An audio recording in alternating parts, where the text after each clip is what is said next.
Road 2 Foxtrot, Project 5, Southwest 3150. Ang mga OFW, makabagong bayani, kung atin silang ituring, nagtitiyaga, nagtitiis sa malayong lugar para lang mabigyan ng magandang buhay ang kanilang pamilya. Mabuti na lang may mga nakakaunawa ng lubos sa kanila, gaya ng Villar Foundation. Noon pa man, malapit na sa puso ng mga Villar ang mga OFW. Alam mo, nung 25 years old kami, we started our business, a gravel and sand business. And then, kadi-deliver namin ng grab at buhangin sa mga nagtatayo ng bahay. Naisip ni Manny, magtatayo na rin siya ng bahay kasi mukha namang kaya niya. And the first family who asked us to build a house, ang first customer namin is an OFW family. A family of a seaman. So, hindi na yun nalimutan namin ni Manny na ang nagbigay sa amin ng break to build our first house is an OFW family. Kaya that would remain our advocacy for the rest of our lives. Kaya dati pa man, maaasahan na ito sa pagtulong sa mga OFW, lalo na sa mga sobrang gipit at nangangailangan. Isa sa kanilang mga programa, ang Sagip OFW, kung saan maraming OFW na ang natulungan nilang makauwi sa Pilipinas. Namigay din ito ng mga pangkabuhayan showcase at nagturo sa mga OFW na kung anong mga pwedeng pagkakitaan sa bansa sa pamamagitan ng Skills Up program. Ang aming mga OFW programs to encourage them to stay, or if ever they will go, they will have a better work, ay yung aming Skills Up program.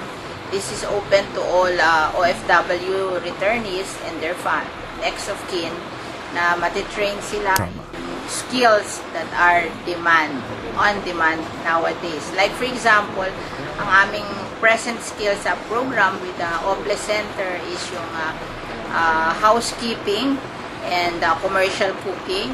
Yan ay 3 months, mag-aaral sila niya ng schools na napili namin is yung Pacific Tech College in Quezon City. Mag-aaral sila ng commercial cooking and housekeeping. And hopefully, after 3 months, mag-OJT sila sa isang restaurant or sa isang hotel. And doon na rin sila siguro mai-employ kung good ang performance nila. Sa next batch naman, sa January, we are accepting applicants. Yun na mga bartender, pagbabartender at serving of drinks.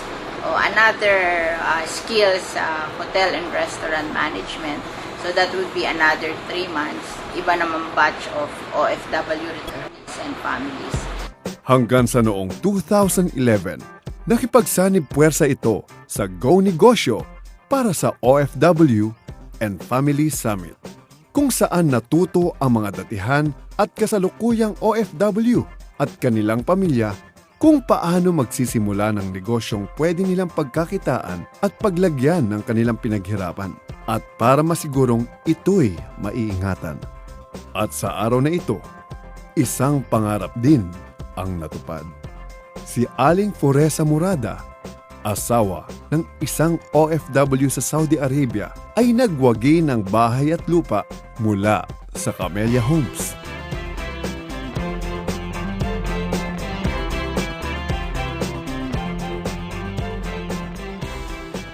Welcome sa bago kong bahay. May bagong bahay na ako sa Camellia Homes. Marami pong salamat, Senator Villar at Ma'am Cynthia Villar. Hanip na talaga ang buhay dahil may bago na akong bahay. At this November 22, we will have, and every year we have this, yung OFW Summit with Go Negosyo. Dito tinuturuan natin yung ating mga OFW families na ma-expose sila sa mga small businesses. Ito yung mga ipinipresent natin sa mga OFW families. So in one affair, makikilala nila lahat to, and then that will open their minds na meron naman talagang opportunity on entrepreneurship. And baka sakali, makastart sila ng maliliit nilang negosyo, at ito rin ang later on lalaki at hindi na kailangang umalis yung kanilang mga pamilya. They can stay here and just manage their businesses. At dahil sa tagumpay nito, heto't nagbalik ang OFW Summit para mas marami pang magkaroon ng idea sa maaaring gawing negosyo at pagkakitaan dito sa ating bansa. Sana marami kayong napulot sa aming OFW Summit with Connie Cosio. And hindi naman common nag-attend kayo dito, kailangan magka-negosyo agad.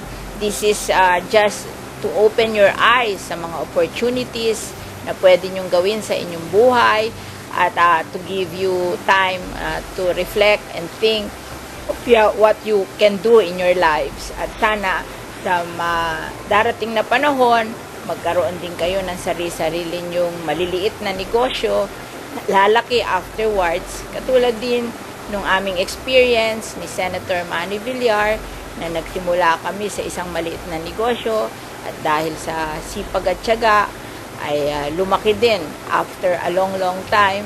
Ang wish namin sa inyo ay ganyan din. So, maraming salamat sa pag-attend nyo ng aming OFW Summit with Connie Cosio. We hope that we will be back next year for our third OFW Summit with Connie Cosio.